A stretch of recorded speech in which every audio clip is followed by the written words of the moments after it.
The Great Depression had a huge impact in our history. The Great Depression was the worst economic downturn in the history of the industrialized world, lasting from 1929 to 1939. It began after the stock market crash of October in 1929. It sent Wall Street into panic and wiped out millions of investors. 1933 was when the Depression reached its lowest point, and 15 million Americans were unemployed and nearly half the country's banks had failed. Throughout the 1920s, the U.S. economy expanded rapidly. The nation's total wealth more than doubled between 1920 and 1929. President Herbert Hoover was the 31st president and was elected in 1929.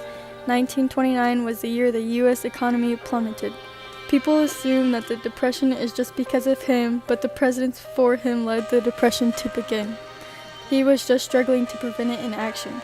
Herbert Hoover did prepare the path that would lead to the New Deal. He also rejected the Coolidge-Mellon imperative to keep the government from having control, although he allowed the government to become the source of funding for construction and relief programs.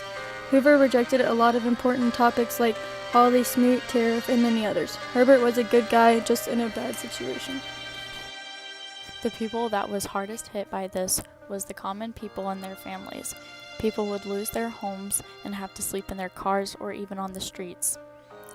At this time, there was no programs to help people, no homeless shelters, no food stamps, or disability checks for veterans. Between 10,000 and 20,000 World War I veterans and their families went to the White House and rioted and called themselves the Bonus Army.